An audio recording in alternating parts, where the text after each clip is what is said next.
Here is the truth nobody wants to say out loud. What Bubba Wallace did to Carson Hocevar at Martinsville was not a racing incident. It was a meltdown. Multiple hits, deliberate contact, a chain reaction pileup that wiped out a massive chunk of the Cup Series field in seconds. And Wallace himself confirmed it. I misjudged. I did not mean to turn him. He owned it. Fine. But owning a mistake does not erase what it cost him. Second in the point standings, gone. A race at one of his favorite tracks, gone. A car, a day, and a chunk of momentum that took weeks to build. All gone in 3 seconds on lap 324. This is not a rough weekend story. This is a self-destruction story, and it needs to be told straight. Before we get into the specifics of what went down, you have to understand what Martinsville does to drivers. This is a 0.526-mile paperclip-shaped oval, one of the oldest tracks on the circuit, and it demands every ounce of patience and precision a driver has. The straightaways are short. The corners are tight. And when you stack 36 Cup Series cars on a surface that's small, tempers do not just run hot. They boil over. There is no room to breathe at Martinsville. Every inch of track position match, every restart is a potential war zone. Drivers who come here without their emotions locked down almost always pay for it before the checkered flag falls. And lap 324 Sunday's race was no different. Heading into that restart, the race was already deep into its final stages. Tensions were running high across the entire field. Drivers were fighting hard for every position, knowing that late race restarts at short tracks can make or break a day in ways that no other type of racing. Bubba Wallace, driving the number 23 Toyota for 2311 Racing, was in the thick of it. So was Carson Hocevar, piloting the number 77 Chevrolet. And the two had already had a moment earlier in the race that would prove to be the spark for everything that followed. Earlier in the race, there had been a 3-wide situation heading into Turn 1 involving Wallace and Hocevar. Wallace did not like how that played out. By all accounts, it stayed with him. It sat in the back of his mind and simmered through the laps that followed. And when that lap 324 restart came around, Wallace carried that frustration directly into the corner with him. What happened next became the defining moment of the entire race weekend, and not in a good way. Here is exactly what happened. On the restart, Bubba Wallace made contact with the back of Carson Hocevar's number 77 Chevrolet heading into Turn 3. That alone would not have been unusual at light contact on restarts is part of the deal at short tracks. Drivers expect to get bumped. They expect to give and receive a little pressure in those. But Wallace did not just tap him once and back off. He hit Hocevar once, then again, and then drove straight through him. Multiple hits, sustained pressure, and the result was immediate and catastrophic. Hocevar's car was turned, and the entire field behind them had nowhere to go. Car stacking up, metal crunching, a massive pileup spreading down the front stretch in a matter of seconds.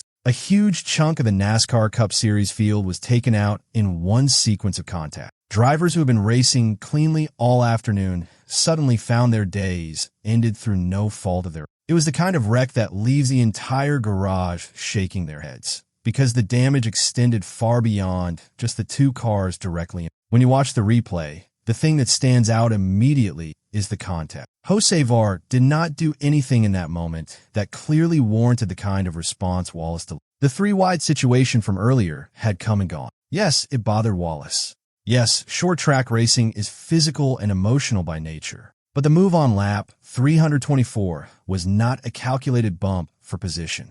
It was repeated contact that escalated well beyond anything the situation called for. Even Wallace admitted it afterward, and we will get to exactly what he said in a moment. But first, understand the scale of what that 3-second sequence produced. One restart, one moment of lost composure, an entire field of competitors paying the price for it. Credit where it is due, Bubba Wallace did not deflect after the race.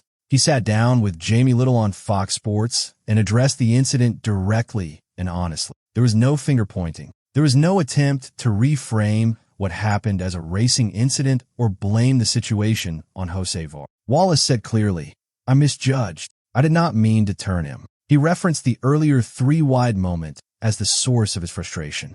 He acknowledged that he got it wrong in the center of the corner. He owned it publicly, on camera, in front of the entire NASCAR audience. That matters. In a sport where post-race interviews can easily become exercises in deflection and blame shifting, Wallace, being direct and accountable about his role in the wreck, says something real about his character. After the race, you could hear the frustration in his voice. Not frustration directed outward, but the kind of internal frustration that comes from a driver who knows exactly what he had, exactly what he needed to do, and exactly where it fell apart. He talked about how much expectation surrounded this race, how Martinsville is one of his favorite tracks, how the Hardy sponsorship on the car added significance to the weekend, and how none of it came together when it needed on Sunday. But here is the reality that no amount of honest interview work can change. Owning a mistake and erasing its consequences are two completely different things. The wreck already happened. The pileup already happened. The damage to cars, to other drivers' race days, and to Wallace's own season was already locked in before he ever sat down in front of that microphone. Accountability is important, is the right thing to do. But the NASCAR community watching that replay was not going to simply file this under racing incident because Wallace was honest about it afterward. And then there is the Hocevar side of this story, which deserves its own recognition. Despite being the driver on the direct receiving end of those multiple hits, despite being the one whose car was turned and whose afternoon was sent into chaos, Carson Hocevar somehow salvaged a 15th place finish. Let that actually sink in for a moment. The driver who got driven through, who was the trigger point for a massive chain reaction pileup, still managed to bring his car home inside the top 50. That is an impressive result under any circumstance. That is a composed, professional drive from a competitor who had every reason to fall apart for the rest of the day. Now let's talk about the damage to Bubba Wallace specifically, because this is where the full weight of Sunday's events becomes impossible to ignore. Wallace finished 36th at Martinsville, a DNF. His car was wrecked. His day was finished before the race was. That by itself is a painful result at any track, but it stings on an entirely different level at a place Wallace has publicly embraced as one of his best opportunities on the calendar. But the single race result is only part of the story. That finish at Martinsville was Wallace's second consecutive result, 34th or worse. 2 races in a row ending in disaster. Back-to-back weekends of nothing to show for the effort. And the timing could not be more damaging when you stack it against where Wallace was standing in the championship picture just a few weeks earlier. Wallace was sitting second in the point standing, second in the entire NASCAR Cup Series, before this collapse began. That kind of early season positioning signals a driver and a team that are executing at a high level, building real momentum, and turning potential into results that show up on the board. After Martinsville,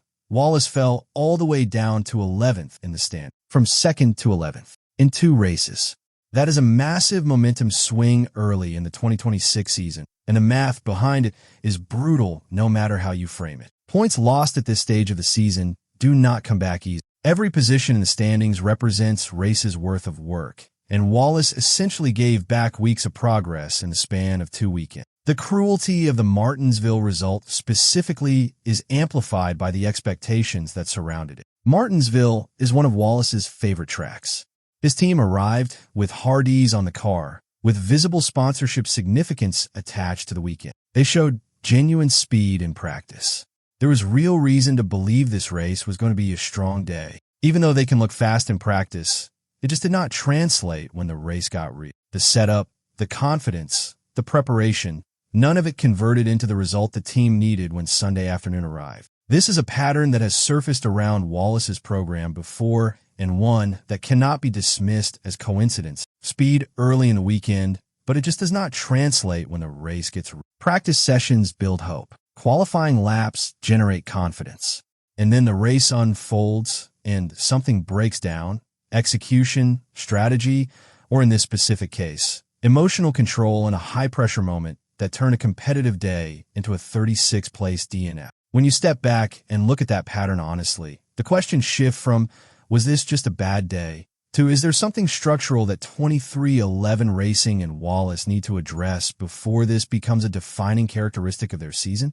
The Easter break arriving at this exact moment is genuinely significant. Before heading to Bristol Motor Speedway on April 12th, Wallace and his team have time to step away from the pressure, reset mentally, and return to the track with a fresh perspective. That reset period could be the difference between a season that recovers its footing and one that continues to unravel. Bristol is another short track, another place where emotions run dangerously high and mistakes get punished with zero mercy. The last thing Wallace can afford heading into that race is carrying the weight of Martinsville into another pressure cooker environment without having processed and addressed what went wrong. The reaction from a NASCAR community to this incident was immediate and it was pointed. Fans and analysts watching that replay were not treating this as a standard short track racing moment that gets filed away and forgotten by Monday morning. The conversation across the NASCAR world centered immediately on whether this crossed the line from aggressive racing into something more deliberate, unacceptable. And for a large portion of the fan base and garage community, the answer was not complicated. The bump and run has always been woven into the fabric of short track racing. Martinsville practically invented the concept. Drivers have been moving each other around at this track for decades, and nobody overreacts to a firm bump coming off a corner late in a race. That is racing. That is Martinsville. But there is a clear and recognized line between a calculated move for track position and driving through another competitor multiple times in a sequence that eliminates a significant portion of the field. The three-wide moment earlier in a race was a trigger, but the response on lap 324 was a significant escalation, and most of the NASCAR world watching that replay agreed. The debate that followed broke into recognizable camps. One side argued that short track racing is emotional and physical by design, that drivers race each other the way they get raced, and that Wallace was responding to something real that happened earlier. The other side pushed back firmly, pointing out that the earlier three-wide situation did not come close to justifying the kind of sustained, multi-contact wreck that unfolded. Hocevar did not do anything that screamed retaliation-worthy, and the scale of the resulting pileup made it impossible to frame as proportional even for those sympathetic to Wallace's frustration.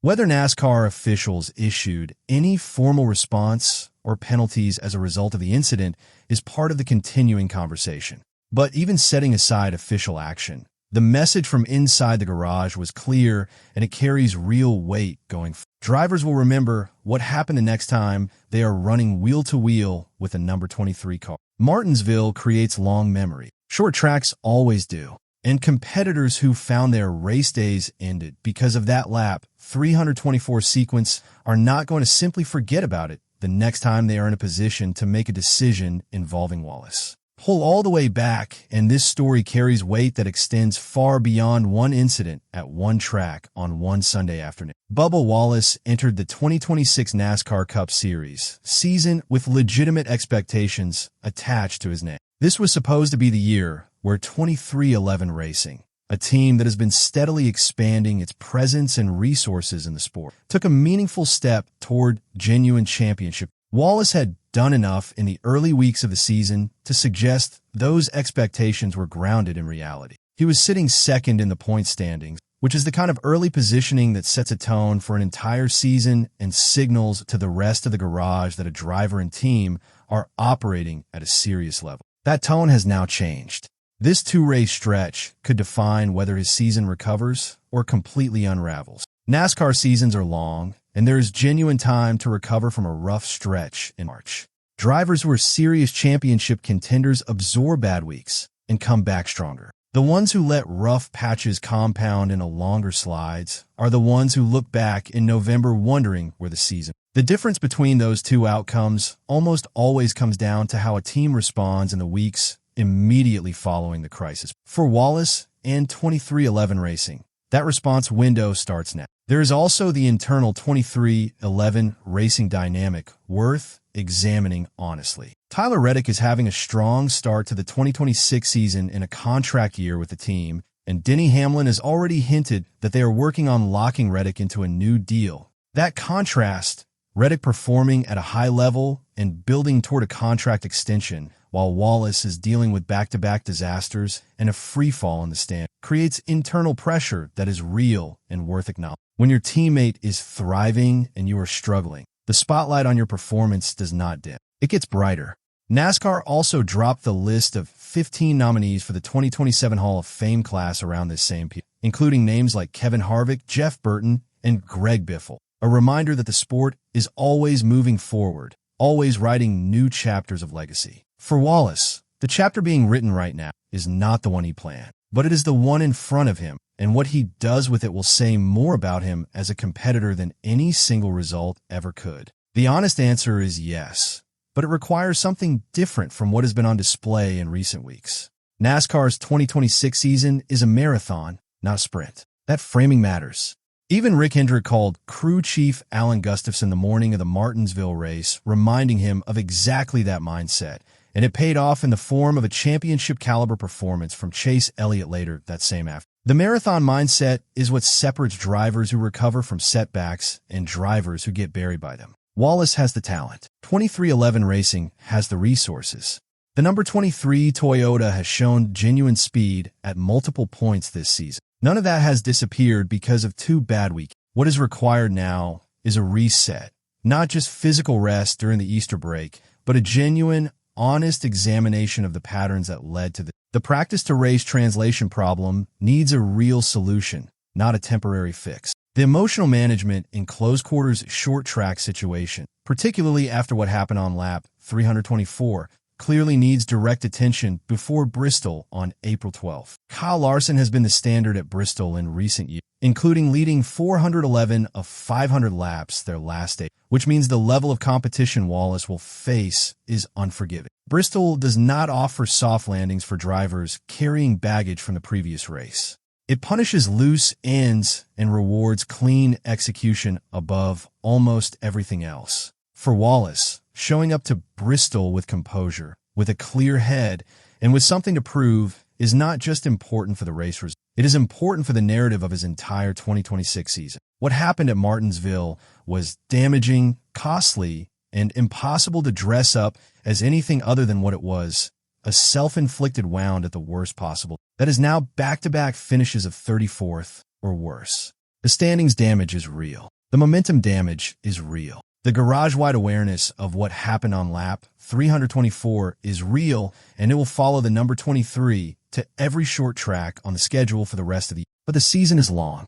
The standings are still fluid, and Bubba Wallace is still a driver capable of competing at the front of the field when everything clicks. The question that the next several weeks of racing will answer is simple. Was Martinsville the low point of a season that is about to turn around? Or was it a warning sign of deeper problems that are still waiting to surface? How Wallace and 2311 Racing respond to that question, starting at Bristol on April 12th, is a story worth watching.